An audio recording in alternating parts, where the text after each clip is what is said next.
এ যুগের নারীদের ধরন বলিতে লাগে শরম, এ যুগের নারীদের ধরন বলিতে লাগে শরম। সকালে তারা বোরকা পরে, বিকালে আবার ওড়না নাই। দাদা ভাই ডিজিটাল যুগ বুঝি এটাই, কথা বলেন ঠিক কিনা ও দাদা ভাই, ডিজিটাল যুগ বুঝি এটাই। ওরে ঘরের সেবা স্বামীর সেবা করতো যারা আগে, এখন আবার উল্টো তারা স্বামীক দইরা মারে। জোরে ঠিক করতেছে, কি যে জ্বালাতাছে আল্লাহ ভালো জানে। বারে যান, আজকে আবার খবর আছে। ওরে স্বামীর সেবা ঘরের সেবা করতো যারা আগে, এখন আবার উল্টো তারা স্বামীক দইরা মারে।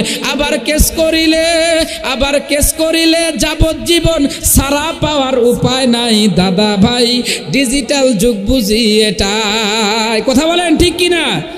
মা যেহেতু আপনাদের কথাই বলতেছি, এবার আসেন না আপনাদের শুধুমাত্র 4টা আমলের কথা বলে দিব। মা গো, আপনারা যদি শুধুমাত্র 4টা আমল করতে পারেন তাহলে আল্লাহর জান্নাতে চলে যাবেন। 1 নম্বর আমল হলো সালাত খামসাহা, 5 ওয়াক্ত নামাজ পড়তে হবে। একটু আওয়াজ দিয়ে বলেন তো কি করতে হবে? সালাত খামসাহা, 5 ওয়াক্ত নামাজ পড়তে হবে। 2 নম্বর আমল হলো সামাত শাহরহা, রমজান মাসে রোজা রাখতে হবে।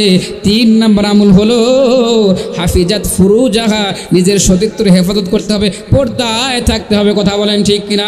কিন্তু আজকে আমার মা বোনেরা পর্দায় থাকতে চায় না। রাস্তাঘাটে দোকানপাটে অনেক জায়গায় কিন্তু খুল্লুম খোলা মহিলা ঘুরে বেরোতেছে, কথা বলেন ঠিক কিনা, আসে না নাই? এমন একটা পরিস্থিতি, আমরা যখন মার্কেটে যাই মহিলার ভিড়ে মনে হয় আমি নিজেই ঘুরে বাড়ির যাই, কথা বলেন ঠিক কিনা। মাঝে মাঝে মনে হয় যে আমি যেন চোখ বন্ধ করে হাঁটি, কারণ যেদিকে তাকাই শুধু মহিলা আর মহিলা দিয়ে ভরপুর, কথা বলেন ঠিক কিনা। শুধু মহিলা হলে হতো, এমন কায়দায় পোশাক পরছে যে পোশাকটা দেখার পরে চোখের আর হেফাজত হয় না, কথা বলেন ঠিক কিনা। এমন কায়দায় পোশাক পরে যে পোশাকের কথা আমার বলতেও বড় শরম লাগে, কথা বলেন ঠিক কিনা। এ যুগের নারীদের ধরন বলিতে লাগে শরম, এ যুগের নারীদের ধরন বলিতে লাগে শরম। সকালে তারা বোরকা পরে, বিকালে আবার ওড়না নাই। দাদা ভাই ডিজিটাল যুগ বুঝি এটাই, কথা বলেন ঠিক কিনা ও দাদা ভাই, ডিজিটাল যুগ বুঝি এটাই। ওরে ঘরের সেবা স্বামীর সেবা করতো যারা আগে, এখন আবার উল্টো তারা স্বামীক দইরা মারে। জোরে ঠিক করতেছে, কি যে জ্বালাতাছে আল্লাহ ভালো জানে। বারে যান, আজকে আবার খবর আছে। ওরে স্বামীর সেবা ঘরের সেবা করতো যারা আগে, এখন আবার উল্টো তারা স্বামীক দইরা মারে। আবার কেস করিলে যাবজ্জীবন সারা পাওয়ার উপায় নাই। দাদা ভাই ডিজিটাল যুগ বুঝি এটাই, কথা বলেন ঠিক কিনা।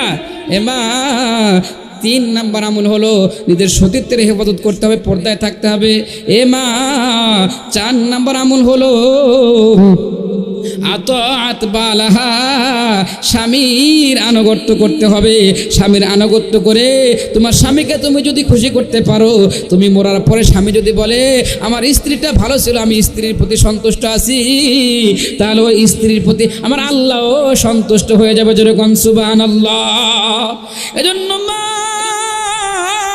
তোমাদেরকে বলে যাই গো মা, স্বামীর কথার অবাধ্য হবা না, স্বামীর আনুগত্য করবা।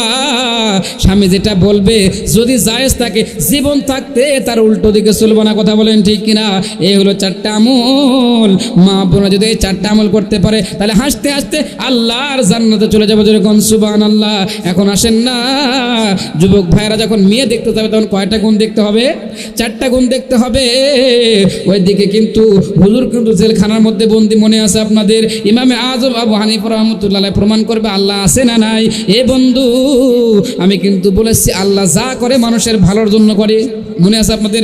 এই কথাই কিন্তু আপনাদেরকে আমি বোঝাতে চেয়েছি। মাঝখান দিয়ে আর অনেক কথা বলে দিয়েছি। এ বন্ধু আর বেশি সময় নিব না, অল্প সময়ের মধ্যে শেষ করে দেবো ইনশাআল্লাহ।